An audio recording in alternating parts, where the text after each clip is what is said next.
Sit back, relax and enjoy listening. As member 5 leaves the room, the door clicks shut behind him. Jill turns his attention back to RK, whose back is facing him. His posture is tense yet unmoving, the weight of their earlier conversation still lingering in the air. Before Jill can say anything, RK speaks, his voice quiet but firm. Go have dinner, Jill. I'll be there soon. Jill hesitates. He doesn't want to leave RK like this, but he also knows RK needs space to collect himself. Pushing him now won't help. Okay, please come. I'm leaving now, Jill says, his voice soft yet carrying an unspoken understanding. With a final glance at RK, Jill quietly closes the door behind him and makes his way to the dining area. His mind is elsewhere, lost in thought, replaying everything RK just said. As he enters the dining area, he barely registers the scene before him. The other members are gathered around the table, deep in conversation, a phone placed in the center on speaker mode. It isn't until one of them calls out his name that Jill snaps out of his thoughts. Jill! He blinks, finally taking in his surroundings. Before he can respond, a voice from the speaker catches his attention. What did RK say? It's their CEO. Jill's brows furrow. What? His mind scrambles to connect the dots. What? He repeats, still trying to process the question. The CEO clarifies. Didn't you go to tell him that you all are leaving tonight for Golden Vibe?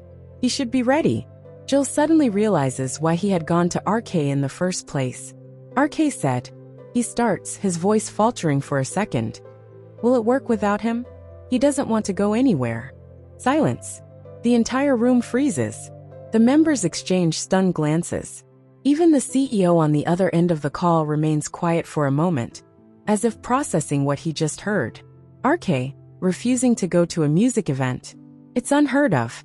No matter how big or small an event is, RK has never once turned down a chance to perform. Even after reaching the heights of fame, he always says that for him, music isn't about prestige or recognition. It's about the art itself. He has performed at local street corners, underground sessions, and charity concerts with the same dedication as he does in front of thousands. For RK, music isn't about the size of the stage, but about perfecting his craft. He never lets an opportunity slip away, not just to perform, but to refine his art. While others see performances as showcases, RK sees them as practice, real, raw, and irreplaceable. Every invitation, every stage, every crowd is a chance to push his boundaries, to find new depths in his music. Whether it's an informal gathering or a prestigious event, he treats every moment with the same intensity. Yet today, he is rejecting not just any event but Golden Vibe, the world's biggest music festival and his lifelong dream.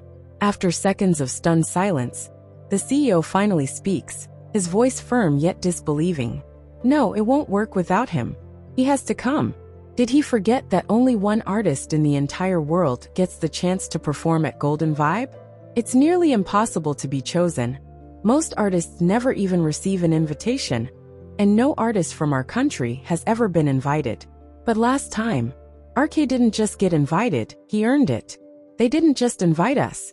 They declared him as the one who would lead the next Golden Vibe. This isn't just another concert. This is history.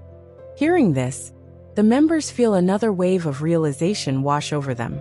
They have all been so caught up in everything else that they momentarily forgot the sheer significance of this event. RK has worked relentlessly to reach this stage, to the point where Golden Vibe had no choice but to acknowledge him. He isn't just performing. He is the highlight, the one chosen above all others. And now he is refusing to go. Shock grips them, rendering the room silent. No one speaks.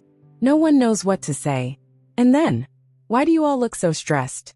Is everything all right? A cold voice cuts through the silence. Heads snap up, eyes widening in disbelief as they turn toward the source. RK. He stands there, his expression unreadable, his demeanor distant. RK.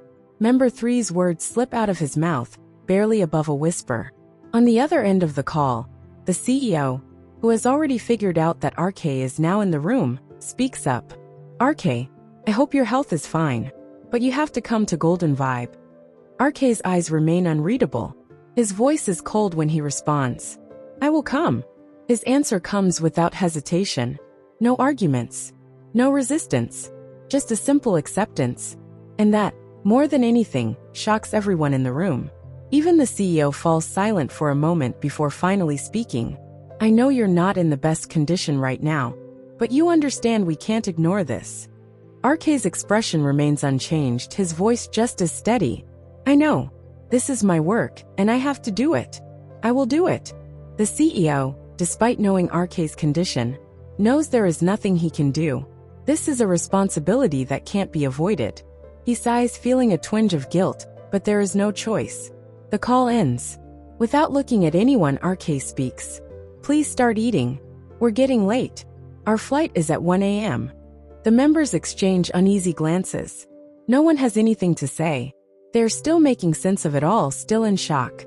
Slowly, they lower their heads and eat in silence, just like RK.